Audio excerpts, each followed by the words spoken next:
all these neat little things.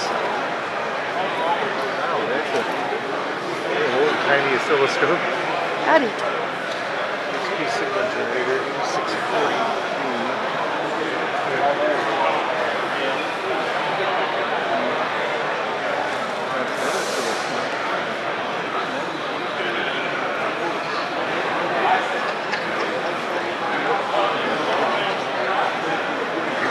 He's got an oscilloscope obsession. Oh, it does. Yeah.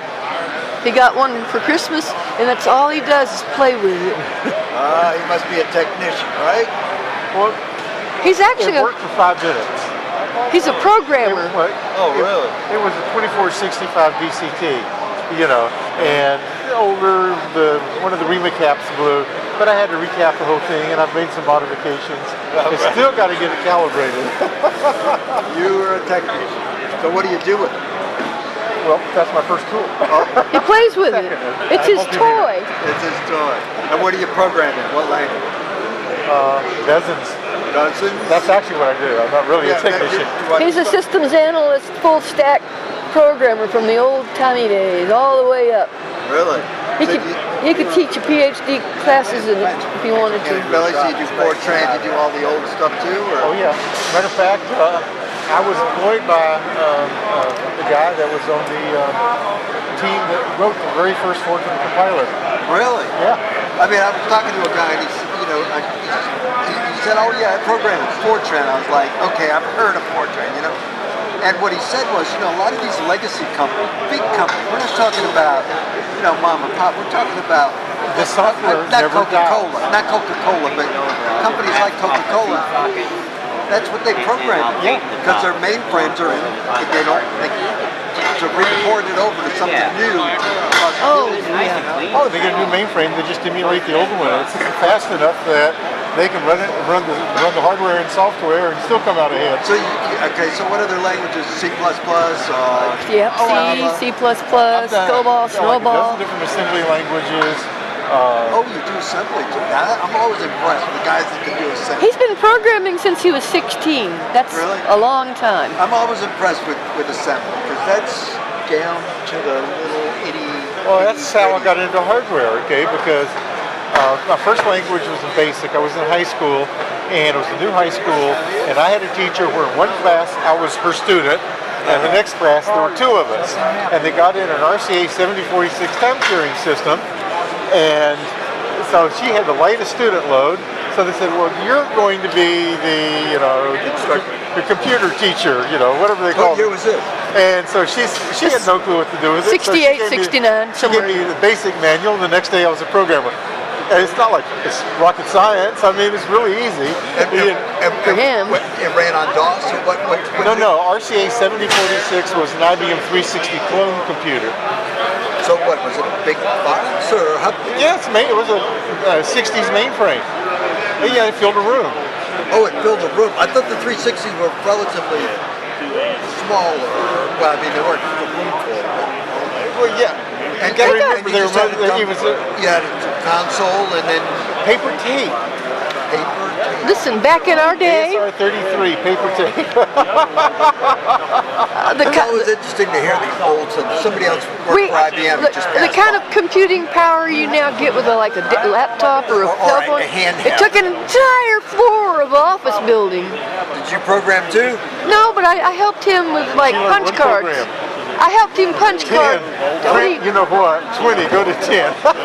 Shut up. You know the punch cards? I would punch. Yes, I've seen punch cards. I did the key type. What do you call that thing where you typed it in, Mike? With the key punch. Key punch. I key punch for him. I've seen the cards. Yeah. Somebody says they still make them for, I don't know why. Yeah, I mean, that was where the first floppy disks were like the IBM 370. They had the microcode for the mainframe. Because the mainframe really was a microcomputer emulating a larger instruction set. So you redid yours, huh? If you've ever donated blood, he wrote the program that keeps track of blood types. Not from Blue Cross, but one of the same guy I was telling you about, he had a blood bank system, software in COBOL. Yeah. I was one of the ones I key punched for him, and now I know people. We keep records of everybody's blood. what blood type you are, when you donate, and when you're going to donate again, where we can find you if you have a good, if you have a juicy blood type we want. Well, it's amazing the old programs that are still around, the old language. We have a lot of clients who say they're vampires when they're looking for a particular blood type. Yeah, but I learned enough about hardware. I started with basic, and then in the summer, during the summer, I wrote a 360 emulator in basic, and put it in. Actually typed it in, and it ran about 3 instructions a minute. So you could take it to basic, and then it would take it and emulate a 360. It would emulate the processes of a 360. Right. Everything except the I/O control channel, because I couldn't get any information on that. But so obviously I had to learn assembly language to do that. See, I'm always amazed that you guys every do those zeros time, and ones. I'm amazed at him You learn a too. high-level language, and every time you learn a lower-level language, you learn more about how the high-level language works, and you learn how to use it better. And you learn more about assembly language. You can use COBOL and Fortran and C better. You learn hardware. You can use assembly language better. You think new programmers are at a disadvantage that they don't know? Old programmers are disadvantaged. Very few people did that. Yeah, very. But and then I worked for a company that built S100 mainframes, and I wrote the operating system and the utilities, and a couple other guys built the hardware, and I had to help them debug the hardware. But that time they were in Houston and I was in North Carolina. So where did you go to school? Did you go to college anywhere? I went to U of H for a couple years. That's University of Houston. We're from Houston, Texas. I took some computer courses just to get machine time. Yeah, that makes sense. Well, back then the only way you could get machine time, And that's in college. You're right. I was on a Zenith Z80. Does that sound familiar? Z80, yes. And it was in the university, and it was basically just a dumb terminal, and it connected in. Oh yeah. Nowadays, it would have probably this had the was power of an TEI, and they started out making military transformers. TEI, Texas Electronic Instruments. They went out of business. They switched over to making S100s, but they did their own cases. It's like you could jump up and down on these cases. I mean, and they had these humongous transformers, and it's like in one case. In some cases, you could turn the wall voltage down to 30 volts and not kill the system.